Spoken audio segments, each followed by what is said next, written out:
O que nós pretendemos falar nesta manhã, com a permissão de Deus,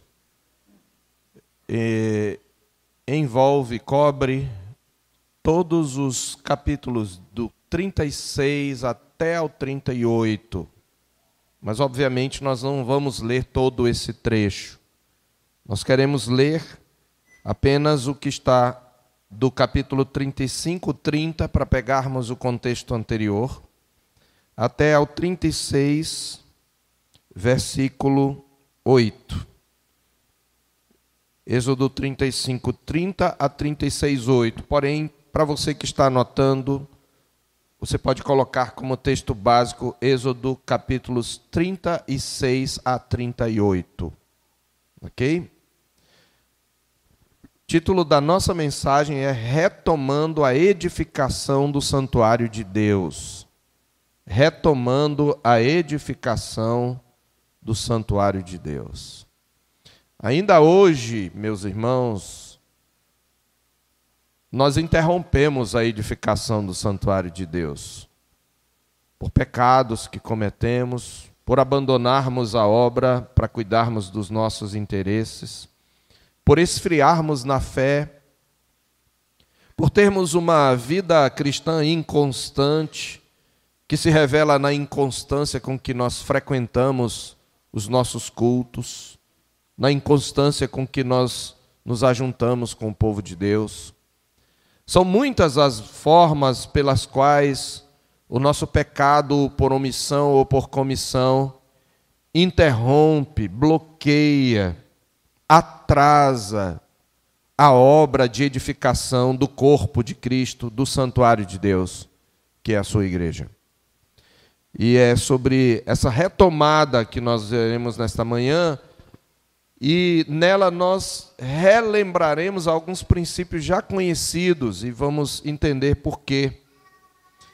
E nós também traremos alguns outros princípios para a nossa edificação. Diz assim a palavra de Deus, Êxodo 35, 30 em diante: Disse Moisés aos filhos de Israel: Eis que o Senhor chamou pelo nome a Bezalel, filho de Uri, filho de Ur, da tribo de Judá, e o Espírito de Deus o encheu de habilidade, inteligência e conhecimento em todo artifício, e para elaborar desenhos e trabalhar em ouro, em prata, em bronze, e para a lapidação de pedras de engaste, e para entalho de madeira, e para toda sorte de lavores.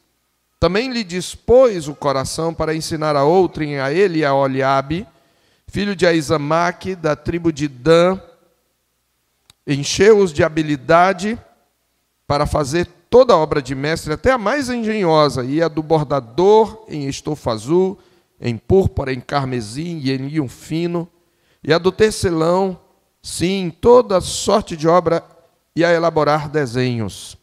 Assim trabalharam Bezalel e Aholiabe e todo homem hábil, a quem o Senhor dera habilidade e inteligência para saberem fazer toda a obra para o serviço do santuário, segundo tudo o que o Senhor havia ordenado. Moisés chamou a Bezalel e a Aholiabe e a todo homem hábil em cujo coração o Senhor tinha posto sabedoria, isto é, a todo homem cujo coração o impeliu a se chegar à obra para fazê-la. Estes receberam de Moisés todas as ofertas que os filhos de Israel haviam trazido para a obra do serviço do santuário, para fazê-la, e ainda cada manhã o povo trazia a Moisés ofertas voluntárias.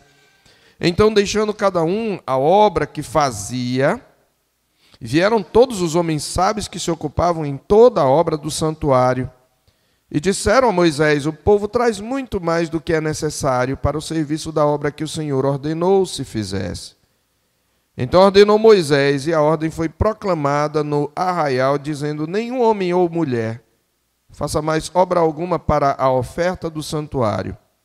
Assim o povo foi proibido de trazer mais, porque o material que tinham era suficiente para toda a obra que se devia fazer, e ainda sobejava. Assim, todos os homens hábeis entre os que faziam a obra fizeram o tabernáculo com 10 cortinas de linho fino retorcido, estofa azul, púrpura e carmesim, com querubins de obra de artista as fizeram. O presbítero Nadiel já intercedeu pela mensagem.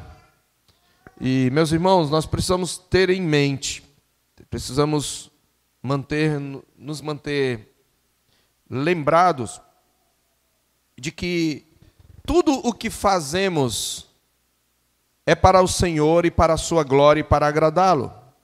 Que a nossa vida deve ser, em tudo, um culto a Deus, que é o nosso culto racional.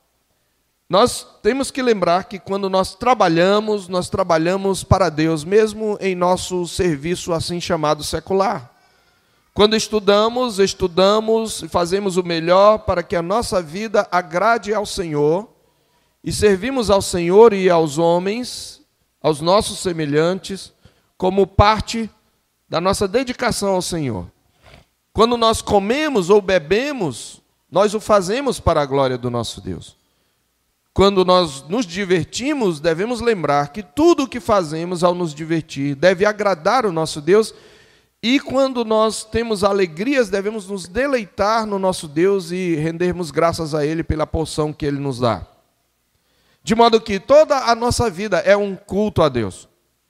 Porém, nós não devemos usar isto para substituir as atividades que Deus nos ordena fazermos e que estão diretamente relacionadas com a nossa vida devocional e com o culto a Ele que nós prestamos como o de hoje. Eu digo isto porque muitos de nós dizem, não, eu não fui para o culto, mas que tinha muita coisa para fazer, porque eu trabalho de sol a sol, eu não vou para a festa, né? E eu trabalho, não. Você deve fazer o seu trabalho para a glória do Senhor nos dias que o Senhor ordenou. Ele disse, 6 dias farás a tua obra. Todo o teu trabalho será feito em 6 dias. Quando você foge disso, você não está fazendo para a glória do Senhor. 6 dias trabalharás, farás sobre toda a tua obra. Mas o 7º é do Senhor. E aqui, obviamente, nós já, de maneira muito clara e abrangente, argumentamos, e se você esqueceu, está tudo lá no YouTube, quando nós falamos pelo menos umas 4 ou 5 mensagens sobre como que nós aplicamos o sábado na nova aliança, que é no primeiro dia da semana, que é hoje, o dia do Senhor. Então, você não pode simplesmente dizer, não, tudo que eu faço é para a glória de Deus, o serviço é uma forma de culto a Deus, se você fizer do modo que Deus não ordenou. Então, Deus nos ordenou que um dia em cada 7 nós parássemos para nos ajuntarmos e cultuarmos ao Senhor. E se a nossa vida de fato é um culto a Deus, nós faremos isto. Portanto, nós precisamos ter zelo nestas questões. E Deus também nos ordenou que nos dedicássemos à edificação do seu corpo, que é a igreja. E para isto, nós temos algumas atividades que são circunscritas ao ajuntamento, que são circunscritas ao momento de comunhão, e não podemos negligenciar isso. Eu estou dizendo isso, irmãos, porque quando eu falo de parar a edificação do santuário de Deus, eu estou me referindo especialmente àquele trabalho que fazemos, que é especificamente para a edificação do santuário, que ocorre no culto, na comunhão, na ajuda mútua, no encorajamento mútuo, no discipulado e até na evangelização. Observe aqui, eu quero fazer a minha primeira observação no texto, no verso 4, que depois de o Senhor tem chamado pelo nome Bezalel a Oliabe, e a todo homem hábil cujo coração o Senhor tinha posto sabedoria, observe como que eles obedeceram o chamado do Senhor. Diz a palavra de Deus no verso 4, capítulo 36. Então, deixando cada um a obra que fazia, isto é, o seu trabalho, o trabalho do seu interesse, vieram todos os homens sábios que se ocupavam em toda a obra do santuário. Eles pararam o que eles faziam, o seu trabalho do dia a dia, o trabalho do seu sustento, para se ocupar com a obra do santuário. Embora tudo o que fazemos seja para a glória de Deus, há atividades de edificação da igreja para as quais nós precisamos parar o que estamos fazendo no nosso dia a dia para nos dedicar àquilo. E precisamos priorizar isso. Essa é a primeira grande observação que eu faço. Mas por causa do nosso egoísmo, porque confiamos mais nas nossas obras, no nosso esforço, porque deixamos de entender que o nosso sustento vem do Senhor, é comum nós abandonarmos a obra de edificação do corpo de Cristo, do santuário de Deus, para cuidar dos nossos interesses, enquanto hipocritamente dizemos, eu estou trabalhando para a glória de Deus. Então eu quero que você comece essa meditação pensando, eu tenho de fato cumprido o meu papel na edificação do santuário? Porque todos nós somos edificadores. Se eu sou crente, eu sou edificado e sou edificador. É o que a palavra de Deus nos mostra. Deus edifica o santuário, mas Ele edifica através de edificadores humanos. Então, como que você está nessa obra? Ou você é um mero assistente que vem para assistir o culto? Que vez por outra aparece por aqui? Que vem um domingo sim, 2 não? Que não tem constância na comunhão dos santos? Se é assim, você vive interrompendo a obra de edificação do santuário de Deus. Esse texto, meus irmãos, mostra como o povo de Israel, após cair na idolatria, é chamado a retomar a obra de edificação do santuário de Deus. E em grande parte esse trecho, eu peço que você observe, é uma repetição da descrição do tabernáculo registrada nos capítulos 25 a 31. Por isso nós não vamos ler todos os detalhes mais dos próximos capítulos, e nós consideramos essa exposição como uma exposição de 3 capítulos, porque nós também já tratamos do significado geral de cada um dos utensílios, né, em mensagens anteriores, quando expomos aqueles capítulos. Já vimos também aqui que o povo de Deus atendeu alegremente a convocação para ofertar do melhor das dádivas recebidas do Senhor por intermédio dos egípcios, manifestando a riqueza da generosidade. E eu gostaria também, ainda que estamos tratando de repetição, relembrar aqui para onde esse tabernáculo aponta. Nós precisamos entender como aplicamos esse texto. Nós hoje não, a Bíblia diz, Deus não habita em templo feito por mãos. Nunca Deus habitou. De fato, a habitação de Deus naquele tabernáculo era representativa. Era uma habitação provisória. Mas o Senhor Deus, na velha aliança, para ensinar princípios sobre o seu ser, sobre o seu Filho Jesus Cristo, que haveria de vir para salvar o seu povo, e sobre a própria natureza do seu povo como seu santuário vivo, Ele ordenou que se fizesse um tabernáculo e, posteriormente, um templo. E esse tabernáculo e esse templo, eles apontam para realidades espirituais. E eu quero relembrar, porque eu já falei sobre isso numa mensagem intitulada A Habitação de Deus. Mas eu quero relembrar, começar relembrando 5 realidades espirituais para as quais o tabernáculo aponta, para que nós façamos a aplicação correta. Primeiro, nós vimos que o tabernáculo é uma figura e um símbolo do ser de Deus e de seus atributos. Nós vimos isto na mensagem intitulada A Habitação de Deus. O tabernáculo foi feito para ser uma figura, um símbolo do ser de Deus e dos seus atributos. Nós vimos que, por exemplo, o branco das cortinas aponta para a santidade de Deus. O ouro, entre outras coisas, fala da transcendência de Deus, como Ele é o totalmente outro, distinto da sua criação. Ele transcende a sua criação. Vimos que as cores reais, que até foram mencionadas, e nós lemos aqui de novo, azul, púrpura, carmesim, apontam para a majestade de Deus, porque eram as cores das vestes reais. Já falamos também outrora que o tabernáculo era entre os israelitas como o palácio do seu rei. O tabernáculo era o palácio e a arca era o seu trono. Nós vimos também que os querubins esculpidos e bordados lembram a ira santa de Deus, porque lembra que quando o homem pecou no Éden, o Senhor o expulsou e colocou na porta do Éden, para que ele não tivesse mais acesso à árvore da vida, querubins e o refugir de uma espada que se revolvia. E eles também apontam para apontam para a santidade majestosa e a soberania do Senhor. No Salmo 99, verso 1, está escrito: reina o Senhor, tremam os povos, ele está entronizado acima dos querubins, abale-se a terra. Então o tabernáculo é uma figura do ser de Deus, ele apontava para os seus atributos, ele ensinava aos israelitas sobre quem é Deus. Em segundo lugar, nós já vimos também que o tabernáculo era um tipo do santuário celestial, não só dos atributos de Deus, como do santuário celestial. Nós devemos lembrar que o Senhor não apenas descreveu verbalmente o tabernáculo para Moisés, ele mostrou uma espécie de modelo tridimensional, holográfico, numa visão. Ele mostrou um modelo no monte. Isso está registrado em Êxodo 25, verso 9. Vê que faças tudo conforme o modelo que te mostrei no monte.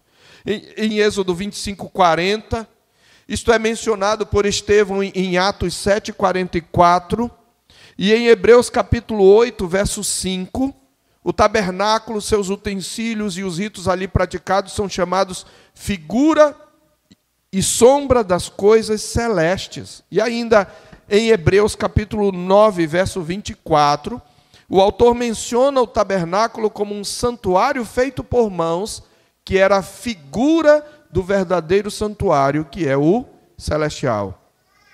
Então o tabernáculo, ele traz um vislumbre do santuário celestial do Senhor Deus. Em terceiro lugar, nós vimos ainda que o tabernáculo é um tipo do Cristo encarnado. Tudo no tabernáculo apontava para Cristo, e se você se você maratonar, né? Gosta de maratonar dorama? Maratone os vídeos das mensagens da palavra de Deus, você vai ser mais edificado. Não estou te proibindo a maratonar dorama, não. Eu não tenho nem como recomendar ou proibir, porque eu nunca assisti um só episódio, né? Mas maratone os vídeos e você vai relembrar como, de fato, tudo no tabernáculo aponta para Cristo, porque nós indicamos em cada mensagem quando falamos dos utensílios. Mas eu quero lembrar que a palavra de Deus diz isso em Filipenses 2, de 5 a 11, quando diz: tende em vós o mesmo sentimento que houve também em Cristo Jesus, pois ele, subsistindo em forma de Deus, não julgou como usurpação ser igual a Deus, antes a si mesmo se esvaziou, e ele assumiu forma humana, ele assumiu a forma de servo, foi reconhecido em figura humana, assim mesmo se humilhou, tornando-se obediente até a morte, morte de cruz. Quando Cristo se esvaziou, ele se encarnou. A Bíblia diz que ele então era o templo. Ele mesmo em João, na verdade João capítulo 1, verso 14 diz isso: e o verbo se fez carne, conforme o original, tabernaculou entre nós, e vimos a sua glória, glória como do unigênito do Pai. Também em João capítulo 2, de 19 a 22, quando confrontado pelos judeus, Jesus chamou o seu corpo de santuário, de templo. Ele diz: destruí este templo e eu reconstruirei em 3 dias, aludindo à ressurreição. E eles disseram: mas em tantos anos foi construído esse templo e você em 3 dias pode reconstruir? João explica nesse trecho que citei, João 2, 19 a 22, que Jesus se referia ao santuário do seu corpo. E ele estava se referindo à sua ressurreição. E o Espírito Santo posteriormente declarou, por meio de Paulo, em Colossenses 2,9, porquanto nele, em Cristo, habita, o santuário é o lugar da habitação, né, de Deus, então, nele habita corporalmente a plenitude da divindade. Ele é Deus e o seu corpo é templo. Ele é templo do Senhor. Então o tabernáculo é um tipo do Cristo encarnado. Tudo nele aponta para Cristo. Em quarto lugar ainda, nós vimos que o tabernáculo também é um tipo da igreja. Espera aí, é de Cristo ou da igreja? Aí você precisa da doutrina da nossa união mística com Cristo. Por causa da nossa união com Cristo e da habitação de Deus no Espírito Santo, nós, sua igreja, somos o santuário dedicado ao Senhor, conforme Efésios 2:21. Nós somos também como pedras que vivem, pedras de uma casa espiritual, de sacerdócio santo, chamados por Deus para oferecermos não mais sacrifícios de animais, mas sacrifícios espirituais agradáveis a Deus por intermédio de Jesus Cristo, como está escrito em 1 de Pedro 2, versos 4 e 5. E a palavra de Deus, meus irmãos, chega a dizer que nós, a igreja, presta atenção, você que é negligente na frequência dos cultos, você que tem uma comunhão intermitente com o povo de Deus, a Bíblia diz que o povo de Deus, nós, reunidos, somos o próprio santo dos santos de Deus, em 1 Coríntios 3:3. Pode abrir lá. Vós sois o santuário de Deus. Se Deus destruir o santuário de Deus, seu santuário que sois vós, esse será destruído. A palavra que Paulo usa no grego ali é a palavra para santo dos santos. Havia duas palavras gregas para santuário. A palavra hieros e a palavra naos. A palavra hieros apontava o santuário como um todo, ou o primeiro compartimento, que era o santo lugar. Mas a palavra naos é a palavra para santo dos santos, e é a palavra que Paulo usa. E Paulo vai além. Individualmente, o nosso corpo é também chamado santo dos santos de Deus. Em 1 Coríntios 6,19, quando Paulo chama-nos à santidade, quando ele nos adverte contra a prostituição, ele diz: não sabeis que os vossos corpos são santuário do Deus vivo. Então, o tabernáculo é um tipo da igreja. E por fim, nós vimos que o tabernáculo também é um tipo da cidade celestial, onde Deus habitará com o seu povo. Assim está escrito em Apocalipse 21, versos 3 e 4, que eu passo a ler. Apocalipse 21, 3 e 4. Então ouvi grande voz vinda do trono, dizendo: eis o tabernáculo de Deus com os homens. Se você olhar os versos 1 e 2, ele descreve a Jerusalém celestial, o trono de Deus. Então diz: Deus habitará com eles. Eles serão povos de Deus, e Deus mesmo estará com eles, e lhes enxugará dos olhos toda lágrima, e a morte já não existirá, já não haverá luto, nem pranto, nem dor, porque as primeiras coisas passaram. Então, meus irmãos, preste bem atenção qual é a grande implicação aqui, se você não aprender mais nada. Aprenda isso.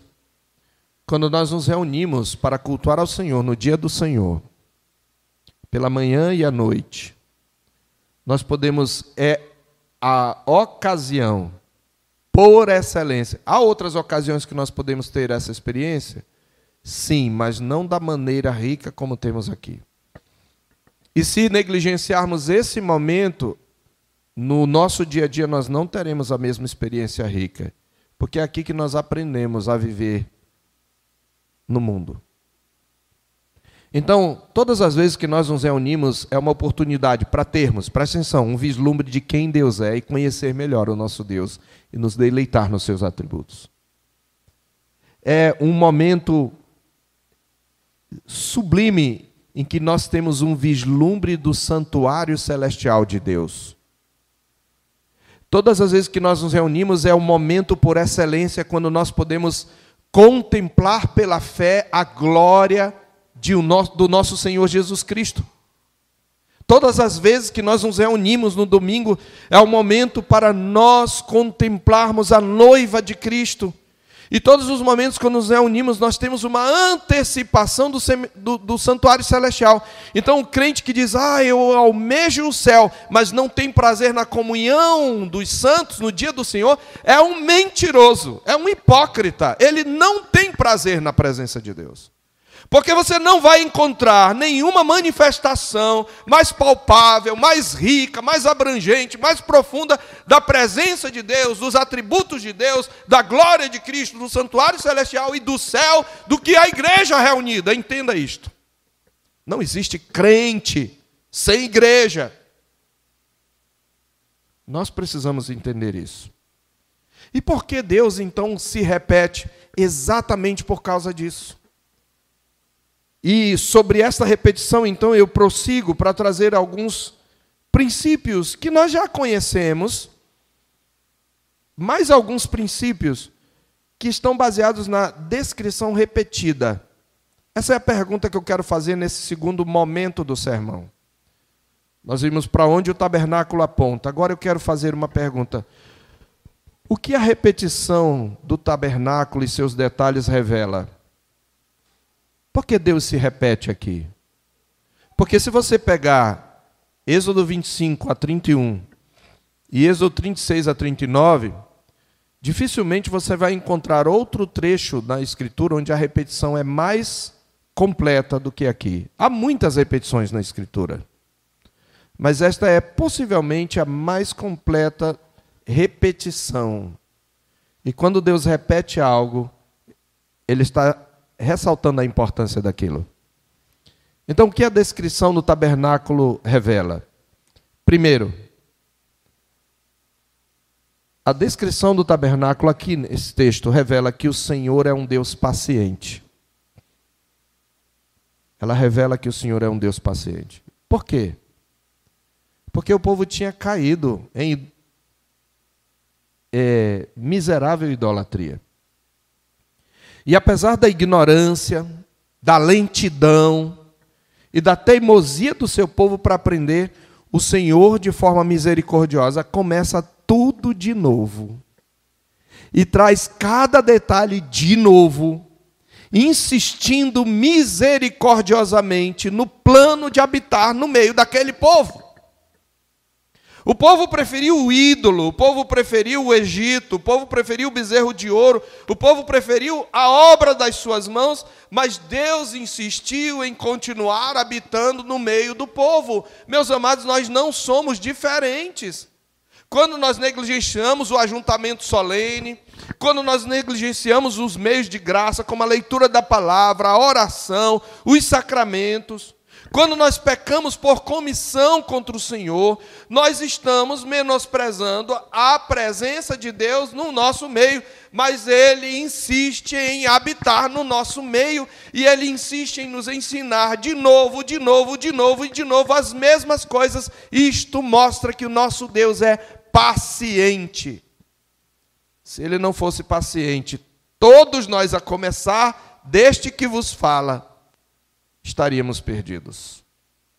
Mas Deus é um Deus de recomeços. Em segundo lugar, essa repetição mostra que o Senhor nosso Deus é um Deus caprichoso, um Deus de detalhes. Você já parou para pensar como Deus é zeloso nos detalhes? Não é tão bom quando você chega numa casa que ela está bem arrumada, cada móvel está no seu lugar, existem adornos na casa. Eu não estou falando de coisa luxuosa, não. Às vezes uma casa simples. Eu me lembro quando cheguei na casa de uma irmã, e hoje até está doente, é membro lá da 4ª igreja, está em tratamento de câncer, oremos por ela, a irmã Estefânia. Lá no interior, a sua casa era só de tijolos, e o seu fogão era um fogareiro de barro. Mas eu nunca esqueço da imagem quando eu cheguei na sua casa, aquele chão de piso batido, limpinho, plano, sem uma folha, sem nada. Aquele fogão que era de argila branca, não tinha uma mancha, embora ali se usassem brasas, branco alvo como a neve. E as panelas penduradas na parede pareciam que iam refletir o meu rosto, de tão bem areadas. E aquilo me chamou a atenção. Aquilo é lindo, mostra o capricho, mostra o zelo, mostra o bom gosto. E o nosso Deus é assim. Ele é caprichoso nos mínimos detalhes. Então essa repetição mostra que Deus queria tudo no capricho. Ele queria tudo perfeito. Ele queria tudo bem arrumado. O nosso Deus é um Deus de ordem.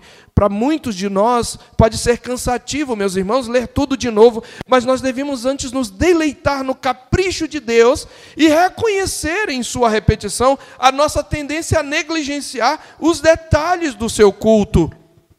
Nós somos relaxados com relação ao horário do seu culto.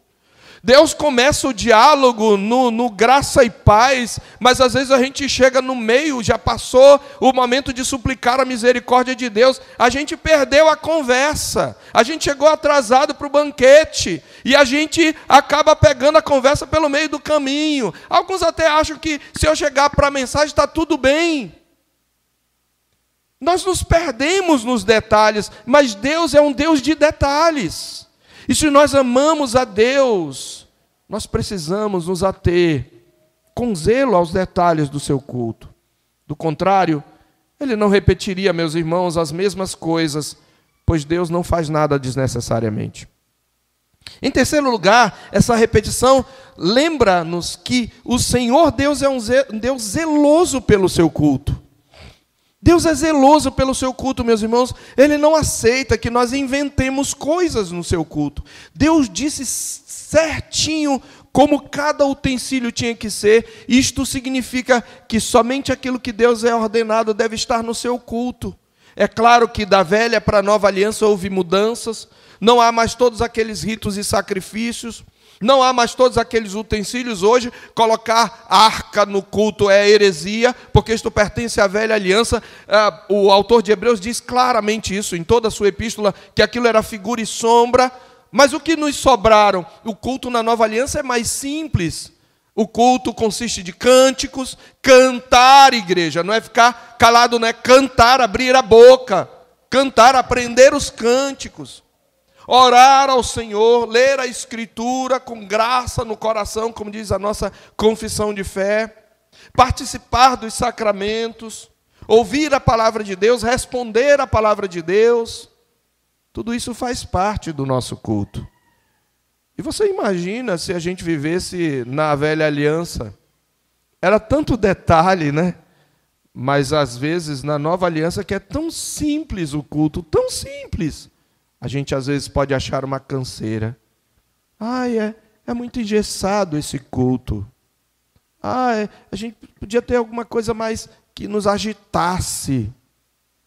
Não, meus irmãos. Deus é um Deus zeloso pelo seu culto.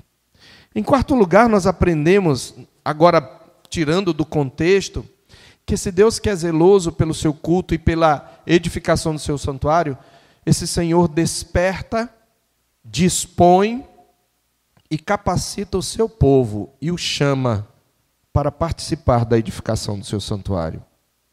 Deus desperta, dispõe, chama e capacita o seu povo para participar da edificação do santuário.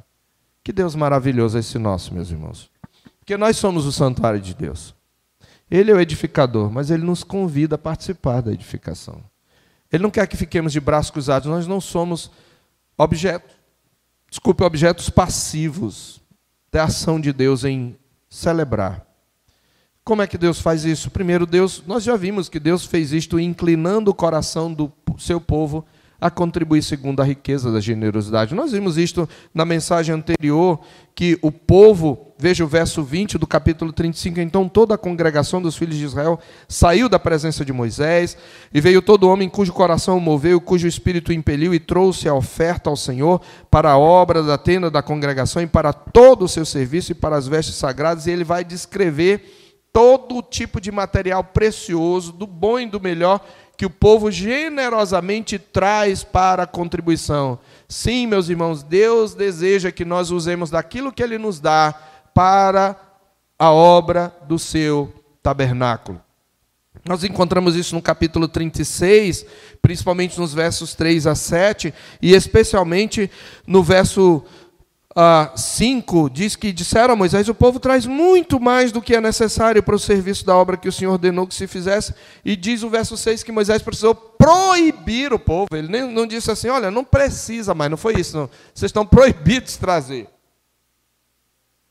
Coisa boa é quando o povo de Deus manifesta tal riqueza de generosidade que a gente tivesse que proibir, dizer: olha, irmão, não mandem mais, não contribuam mais, está proibido. Que coisa boa. Deus é que dispôs o coração desse povo. E Deus também capacitou, Ele dispõe o coração e Ele concede sabedoria a cada membro para o serviço. E a que cada um foi chamado segundo lhe apraz. É isso que nós vemos no versículo 30. Disse o Senhor aos filhos de Israel: eis que o Senhor chamou pelo nome a Bezalel, filho de Uri, filho de Ur, da tribo de Judá. E de novo no verso 2, Moisés chamou a Bezalel, a Oliabe e a todo homem hábil, em cujo coração o Senhor tinha posto sabedoria, isto é, a todo homem cujo coração impeliu a se chegar à obra para fazê-la. Deus dispôs o coração desses homens. Deus lhes deu sabedoria, Deus lhes deu habilidades. Deus os encheu do Espírito Santo para realizarem a obra do tabernáculo. Esses homens, eles eram especialistas em todo tipo de obra artística, de escultura, de pintura, de bordadura, de fundição de metais, de desenho, tudo eles sabiam fazer pela capacitação que lhes deu o Espírito Santo. Mas também Deus, dispõe o seu povo, movendo seus servos a instruir a outros, equipando-os para o desempenho do seu serviço. Vejam, meus irmãos, esse princípio.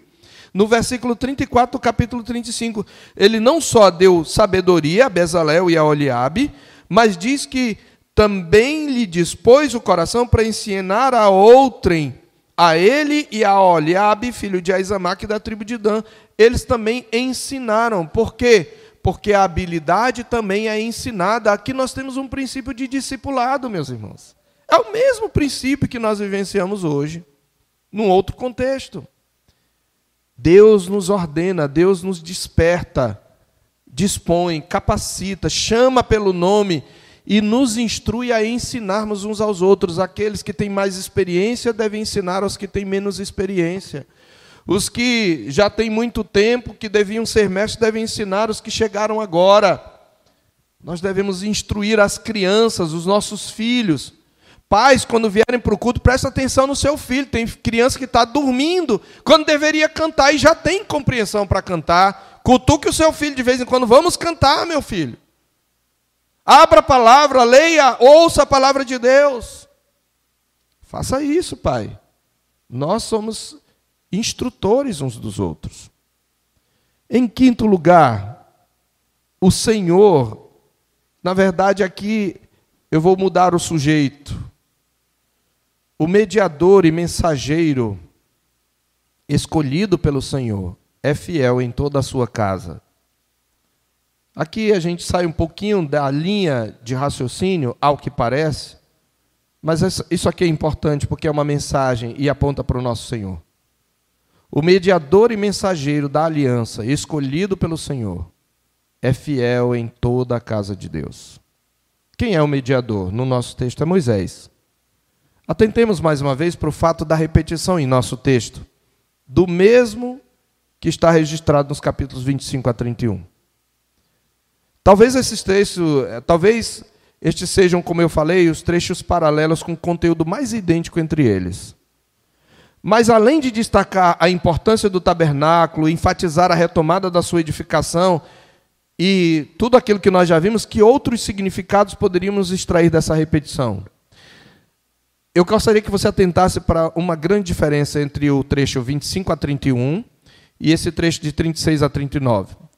No capítulo 25 a 31, o sujeito que fala ali é Deus quem fala para Moisés. Você vai ver que a introdução do discurso é: o Senhor falou para Moisés, faça assim e assim, transmita as minhas palavras ao povo. Mas aqui, no capítulo 36, é Moisés quem transmite ao povo as palavras ordenadas. Moisés é o sujeito. Pode observar. Lá diz, o Senhor disse a Moisés. Aqui, veja o verso 30, disse Moisés aos filhos de Israel. Depois, verso 2, Moisés chamou a Bezalel. Moisés é o sujeito. Lá, Deus é o sujeito. O que isto nos ensina? Isso nos mostra, em primeiro lugar, a fidelidade de Moisés como servo, mediador e mensageiro pactual. Aquilo que Deus falou lá para ele fala literalmente aqui, ele não muda nada, nenhuma palavra. Isso aponta para quê? Para a fidelidade de Moisés como um servo na casa de Deus, como mediador pactual de Deus e como mensageiro da palavra de Deus. Como o Senhor mesmo ressaltará mais tarde, no episódio da sedição de Miriam e Arão, em Números 12, 7, ele diz: olha, vocês estão ousando falar contra Moisés, boca a boca falo com ele é um servo fiel em toda a minha casa. E essa qualidade também é destacada pelo autor de Hebreus, em Hebreus 3, 2, onde ele apresenta Moisés como um tipo de Cristo. Ele diz que Cristo é o apóstolo e sumo sacerdote da nossa fé, e essa palavra apóstolo significa o enviado de Deus, assim como Moisés foi enviado, o qual é fiel em toda a casa de Deus, como era Moisés. Porém, nesse trecho de Hebreus 3, você pode deixar aberto lá, em Hebreus 3, a partir do verso 1, o autor vai dizer que Cristo, no entanto, é superior a Moisés, porque enquanto Moisés era um servo fiel em toda a casa de Deus, Cristo é o filho fiel sobre a casa de Deus, que pertence a ele como herdeiro dessa casa. Então Moisés, como mediador fiel, é um tipo de Cristo. Ou seja, esse quinto ponto nos mostra de novo a face de Cristo. O mediador, mensageiro da aliança, escolhido por Deus, é fiel em toda a casa de Deus. E Moisés, ao ser fiel, aponta para Cristo. Mas, em segundo lugar, essa fidelidade tem implicações sobre os ouvintes da mensagem. Por quê? Porque aqui a voz do mensageiro tem a mesma autoridade da voz do autor da mensagem. A voz do mensageiro tem a mesma autoridade do autor. Quem desobedece Moisés está desobedecendo a Deus. Por quê? Porque Moisés tinha uma autoridade inerente? Não. Porque ele tão somente transmite a palavra de Deus. E quem transmite a palavra de Deus com fidelidade traz a autoridade do próprio Deus. Em qualquer época da história da redenção. Então quem se recusou a ouvir Moisés estava rejeitando as palavras de Deus. Por último, meus irmãos, o Senhor abençoa aqueles que o obedecem, recompensando a obediência que Ele mesmo pôs no coração. O Senhor abençoa aqueles que o obedecem, recompensando a obediência que Ele mesmo pôs no coração. Veja o capítulo 39. Nós falamos que é do trecho todo, mas eu quero ir para o verso 32, para os versos 32, 42 e 43. Êxodo 39. 32. Assim se concluiu toda a obra do tabernáculo, da tenda da congregação. E os filhos de Israel fizeram tudo segundo o Senhor tinha ordenado a Moisés. Assim o fizeram. Eles obedeceram cabalmente o que Deus fez. E veja o verso 42. Tudo segundo o Senhor ordenara a Moisés. Assim fizeram os filhos de Israel toda a obra. Viu, pois, Moisés toda a obra, e eis que a tinham feito segundo o Senhor havia ordenado. Assim a fizeram, e Moisés os abençoou. Irmãos, quantas bênçãos fluem por meio da nossa obediência. Porque a palavra de Deus diz em 1 Samuel 15, 22, que o obedecer é melhor do que o sacrificar, e o atender melhor do que a gordura de carneiros. Devemos lembrar que a obediência aqui está ligada ao culto. O povo preparou o culto e construiu o santuário do modo como Deus ordenou. Eu quero, meus irmãos, de maneira mais breve, porque eu acredito que já aplicamos bastante a palavra de Deus, trazer aqui 3 aplicações finais. Primeiro, nós aprendemos aqui, e aqui é uma aplicação, com o trabalho de Bezalel, Aholiabe e os demais que auxiliaram, nós aprendemos que a obra de edificação do santuário envolve os dons e talentos dados por Deus, mas requer também a instrução mútua. Na verdade, eu estou reforçando um ponto que eu já falei, mas eu quero repisar esse ponto. A edificação do santuário de Deus, que somos nós, ela envolve os dons e talentos que Deus nos deu, mas também envolve a instrução, o ensino e o discipulado para o desenvolvimento dessas mesmas habilidades. A igreja, meus irmãos, será tão mais madura, não quão mais bom orador, quão melhor orador for o seu pastor. Ela vai ser tão mais madura, tão mais forte, quanto mais envolvidos estão os seus membros no processo de discipulado e de encorajamento mútuo. Sem dúvida, um púlpito forte é importante. Sem dúvida, a exposição fiel das Escrituras, com poder, com autoridade, com sabedoria, é indispensável, meus irmãos. E se um dia o Senhor Deus me levar, que o Senhor lhes dê a graça de ter um pregador melhor do que eu, e que os irmãos sejam zelosos em buscar um pastor, que seja firme e fiel e um bom expositor no púlpito. Porém, isto não é suficiente, porque se o povo apenas ouve, acha bonito, acha bela, gosta daquela pregação, mas não põe em prática, não transmitem uns para os outros, a igreja permanecerá imatura. Não é à toa que nós temos muitos pregadores de grife, bons pregadores, homens fiéis mesmo, que querem vir, e os crentes correm para ouvi-los, mas muitos desses crentes não têm compromisso uns com os outros, nem transmitem uns para os outros.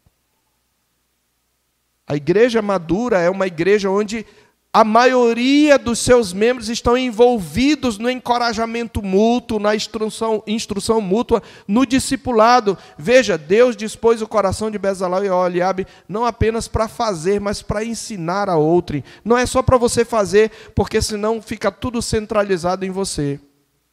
É para você ensinar a outrem. Atentem para aqueles que estão chegando. Procure conversar com eles, ver as habilidades que têm, incentive-os, encoraje-os a trabalhar, e não só naquelas questões institucionais, não, em coisas simples, como conversar com visitantes, evangelizar, ajudar em alguma situação de serviço braçal mesmo na igreja. A edificação do santuário de Deus envolve os dons e talentos, mas também a instrução. Segundo lugar, do ponto de vista da atuação dos edificadores humanos, a obra do santuário de Deus, e eu termino como comecei, pode ser interrompida. Cuidado. A gente se alegra com o que Deus tem feito na terceira igreja, mas Satanás não está contente. A obra pode ser interrompida, e ele vai fazer tudo para interromper. Se não na vida de todos, na vida de alguns. E talvez ele já tenha interrompido na vida de alguns aqui. Talvez a sua vida esteja fria. Talvez você esteja caído, precisando se levantar.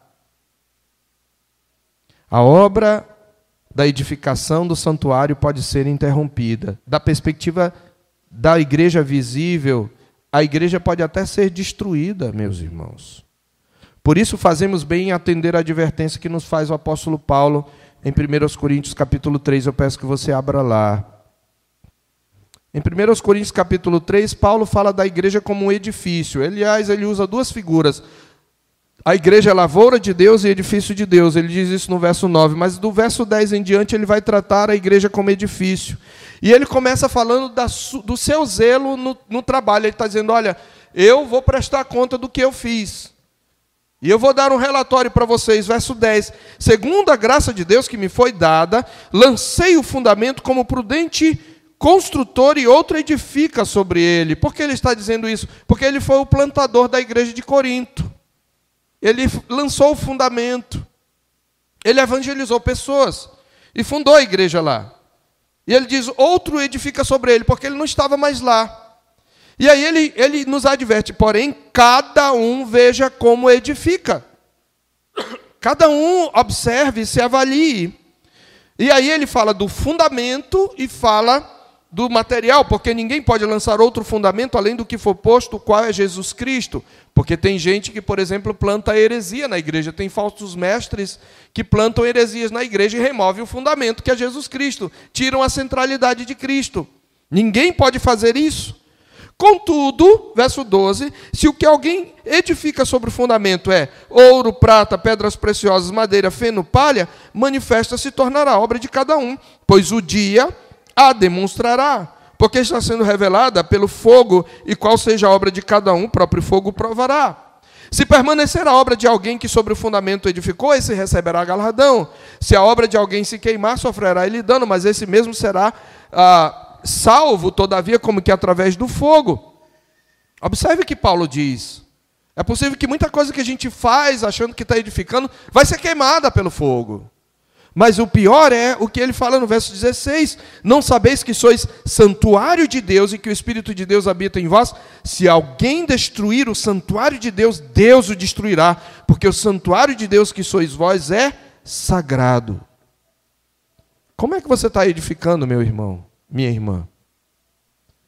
Você está edificando o santuário de acordo com as ordenanças de Deus ou à sua maneira? Se você é um membro da igreja, o que você faz com sua vida influi na edificação do santuário de Deus. O que você está investindo na edificação do santuário? Ouro, prata, pedras preciosas ou madeira, feno e palha?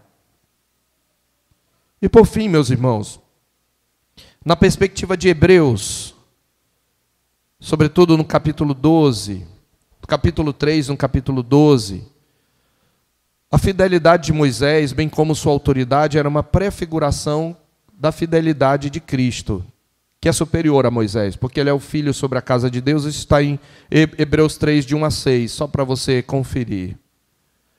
Qual é a implicação disso para nós? Nós que vivemos sob a nova aliança, meus irmãos, por um lado, nós desfrutamos de uma ministração superior da mesma graça dispensada aos israelitas na velha aliança. Porque temos aquele que do céu nos adverte, Cristo. Assim como Moisés os advertia da terra, Cristo dos céus nos adverte. É o que ele está fazendo agora mesmo na exposição da palavra. Cristo é o filho sobre a casa. A qual casa somos nós? Então isso é um grande privilégio. Por outro lado, a nossa responsabilidade é maior perante aquele que nos fala. É nessa perspectiva que eu quero terminar com a advertência que está em Hebreus 12, 25. Por favor, abra lá. E com isso nós encerramos. Preste bem atenção, crente. Em Hebreus 12, 25, o autor diz, eu vou ler na Nova Almeida: tenham cuidado e não se recusem a ouvir aquele que fala, pois se os que se recusaram a ouvir quem divinamente os advertia na terra, isto é, Moisés, não escaparam, muito menos escaparemos nós se nos desviarmos daquele que dos céus nos adverte, que é Cristo. Como você tem ouvido a palavra de Deus? Vamos orar?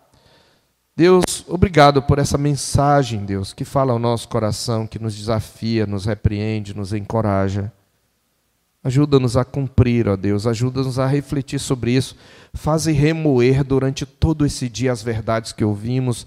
Move-nos a voltar às nossas anotações quando chegarmos em casa, aproveitando o dia do Senhor para ruminar essas verdades, para que sejamos mais zelosos do culto, para que sejamos mais zelosos com a tua igreja, com o trabalho na igreja, com a edificação da igreja, sabendo que esse é o santuário do Deus vivo.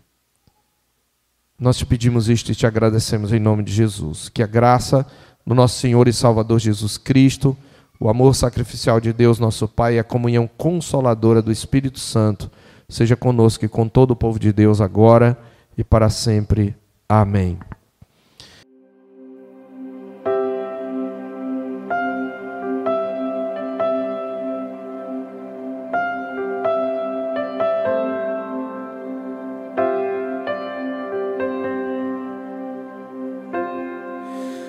Tu és bem-vindo aqui.